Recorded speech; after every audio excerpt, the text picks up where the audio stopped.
আসসালামু আলাইকুম। আমি চাঁদনি ব্লগস থেকে আমি চাঁদনি। আজকে আমি আপনাদের সাথে একটি গল্প শেয়ার করব এক আপুর কাছ থেকে শোনা। প্রবাসে যাওয়ার আগে আমার স্বামী আমাকে বলেছিল, তুমি কোনো টেনশন করো না, এবার প্রবাসে গিয়েই আমি আগে তোমাকে নেওয়ার ব্যবস্থা করব। তখন আমি 3 মাসের প্রেগনেন্ট ছিলাম। এমন অবস্থায় আমার স্বামী আমাকে রেখে বিদেশে পাড়ি জমায়।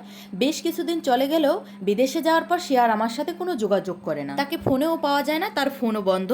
তখন আমি আমার শ্বশুর শাশুড়িকে জানালে তখন তারা এর কোনো উত্তর দিতে পারে না। তখন আমি নিরুপায় হয়ে তার সকল বন্ধুবান্ধবের সাথে যোগাযোগ করি, কিন্তু তারা কেউই আমাকে তার খবর দিতে পারে না বা কেউই তার সাথে আমার যোগাযোগ করিয়ে দিতে পারে না।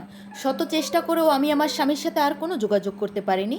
আমি জানতাম না আদৌ মানুষটা কি বেঁচে আছে নাকি মরে গেছে। কেউ তার খোঁজ দিতে পারলো না এবং আমিও তার কোনোভাবেই খোঁজ নিতে পারলাম না। বেশ কিছুদিন পর আমার কন্যা সন্তান এলো কোল জুড়ে। আলহামদুলিল্লাহ, আমি বেশ খুশিই ছিলাম। আমি ভেবেছিলাম আমার মেয়ে সন্তান হয়েছে শুনে আমার স্বামী বেশ খুশি হবে। তার ভিতরে আমার কন্যা সন্তানের নাম রাখাও হয়ে গেল, কিন্তু আমার স্বামীর আর কোনো খোঁজ পাওয়া গেল না। বেশ কিছুদিন কেটে গেল, এর ভিতরে আমার স্বামীর আর কোনো খোঁজ পেলাম না। এর ভিতরে হঠাৎ একদিন কল দিতেই আমার স্বামীর ফোনটা বেজে উঠলো, কিন্তু কলটি ধরলো না। তারপর আমি একের পর এক বারবার ট্রাই করতে থাকলাম, ফোনটা আর ধরলো না। মাসের পর মাস চলে গেল।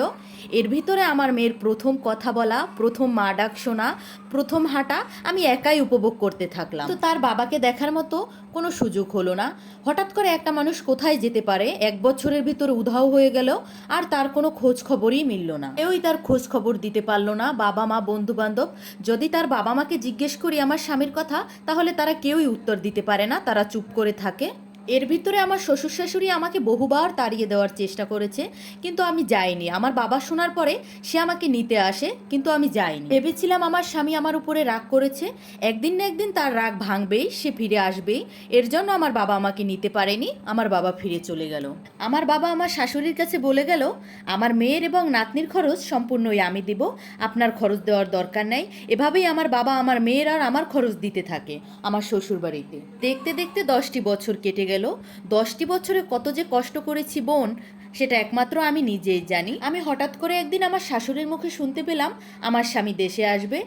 আমি শুনতে পাওয়ার পর আমি এতটাই আনন্দ হলাম যে আমার স্বামীর প্রতি আমার যত রাগ অভিমান সব এক নিমেষেই ধূলিসাৎ হয়ে গেল। স্বামী আসবে শুনে আনন্দে আমার চোখ থেকে দুফোঁটা পানি গড়িয়ে পড়ছিল। এটা আসলে সুখের কান্না, এটা দুঃখের কান্না না। এই আনন্দ হয়তো বা আমার জন্য ক্ষণস্থায়ী ছিল, চিরস্থায়ী ছিল না। আমার স্বামী দেশে আসার পরে আমি শুনতে পেলাম আমার স্বামী প্রবাসে একটি বিয়ে করেছে এবং সেখানে তার সন্তানও আছে। সেখানে সে সন্তান নিয়ে ঘর সংসার করে দিব্যি ভালো আছে। হঠাৎ শুনে আমি খুবই ভেঙে পড়লাম এবং আমার বারবার মনে হচ্ছিল ছোট্ট মেয়েটাকে আমি কি জবাব দিব, তাকে আমি কি বলবো। প্রবাসে যাওয়ার আগে আমার স্বামী আমার কাছ থেকে একটি সিগনেচার নিয়েছিল, সেটি মূলত ছিল দ্বিতীয় বিয়ের পারমিশনের।